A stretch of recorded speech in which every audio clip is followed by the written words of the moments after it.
Kurt Vonnegut Jr. é um daqueles autores que não se dá para encaixar em uma caixinha só. Ele ficou conhecido pelo seu humor ácido e pela ironia presente em seus livros, que misturam ficção científica com biografias, outros gêneros. Mas, acima de tudo, Vonnegut escreveu sobre pessoas tentando sobreviver a um século completamente absurdo, cheio de conflitos e problemas sociais que afetaram profundamente a sua vida e a de outros milhões de pessoas.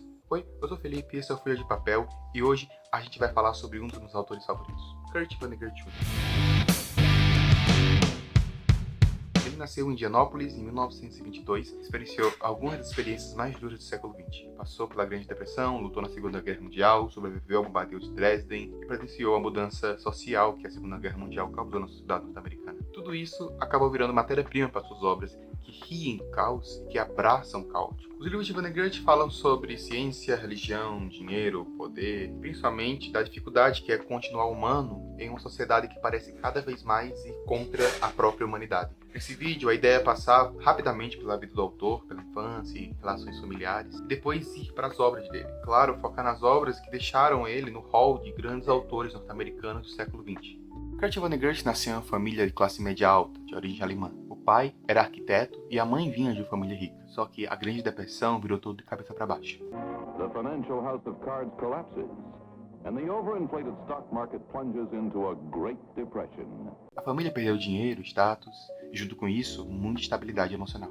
Ele cresceu em um ambiente meio pesado. O pai teve que abandonar a arquitetura e a mãe entrou em um quadro depressivo. A sua infância foi marcada pela tentativa do Kurt em fazer importante do quadro familiar. Ele e seus irmãos tentaram, junto aos pais, um período histórico que marcou profundamente a economia norte-americana.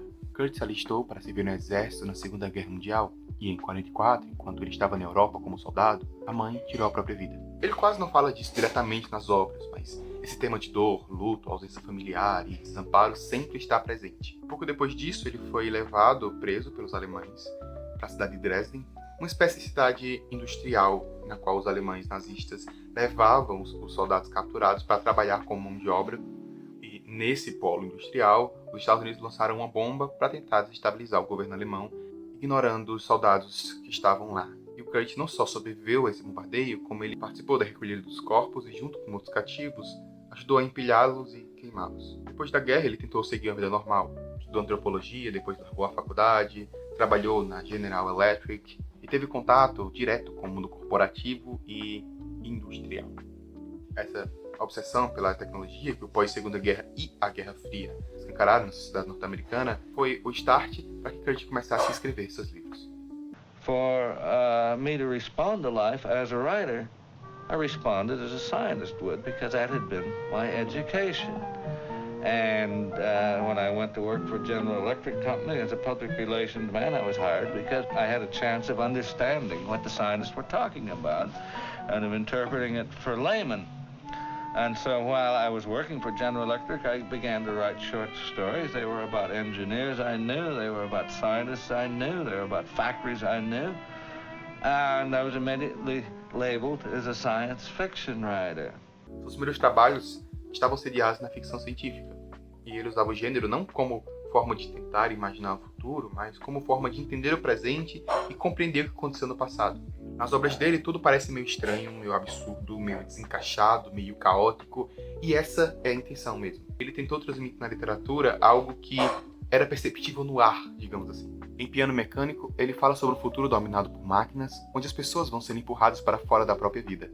Em As Sereias Titãs, o segundo livro, ele brinca com o destino, o livre-arbítrio e o senso da existência, sempre com muito humor.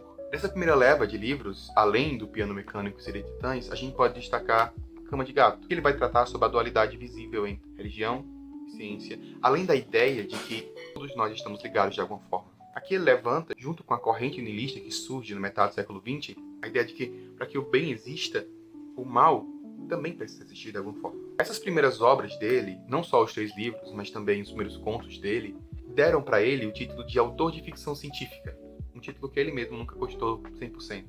Ele não se via nessa caixa, ele não se via escrevendo somente ficção científica.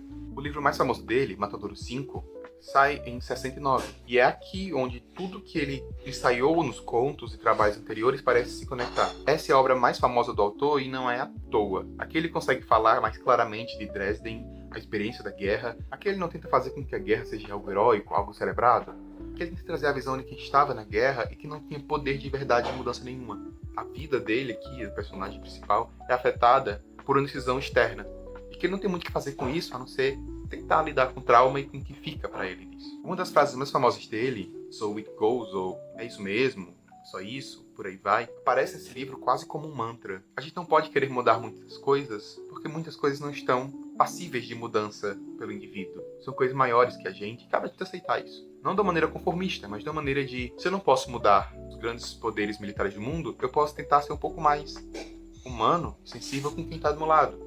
As ideias que ele apresenta aqui ganham desenvolvimento em O Café da Manhã dos Campeões, em que ele, depois do sucesso que foi Matador 5, ele começa a refletir sobre o papel que o escritor tem na sociedade, e principalmente como é importante tentar se manter são. E, no final das contas, o que faz ele continuar sendo atual e um autor digno de ser lido é justamente que ele nunca oferece soluções fáceis. Ele ri, provoca, incomoda, mas ele sempre lembra que a gentileza, a empatia, o cuidado com o outro ainda são importantes, e que é justamente isso que nos faz humanos. Ele publicou 14 romances, 3 coletâneas de contos, 5 peças de teatro e 5 trabalhos não ficcionais. Suas obras foram adaptadas para o cinema e para o teatro. Vonnegut falece em 2007, mas os livros dele continuam por aí conversando com um mundo que, de muitas formas, ainda parece tão absurdo quanto aquele mundo que ele escreveu. Então, uma coisa que Vonnegut faz é lembrar que o mundo não funciona como ele deveria funcionar. E que as guerras acontecem, tecnologias são criadas, outras se tornam obsoletas, e a gente não tem muito controle sobre isso. O humor que ele traz nos livros não é para atenuar a tragédia, mas sim para encarar de frente. Talvez seja por isso que ele continua tão forte para mim. Ler ele me traz uma sensação estranha, como se eu estivesse lendo o relato de alguém que está falando de dentro do caos e que não consegue se ver fora dele. Eu acho que eu também não consigo. É confuso. Algumas pessoas que falam sobre os livros dele falam sempre isso. São livros confusos, com narrativas misturadas e que os personagens parecem não ter muito sentido, não ter muitas motivações. E é isso mesmo. É pra ser assim. Ou pelo menos eu acho que é pra ser assim. Eu não sei muito bem como esse vídeo vai sair, ou melhor, não sei muito bem como esse canal vai sair, se vai ter mais desse tipo, ou se eu vou tentar não roteirizar tanto, ou se o áudio tá bom, se o vídeo tá bom, eu não sei. É o primeiro teste. Eu decidi começar por ele porque é um autor que eu li bastante, é um autor que eu gosto bastante, e que eu acho que seria realmente legal. Nos vemos no próximo vídeo, caso tenha um próximo vídeo.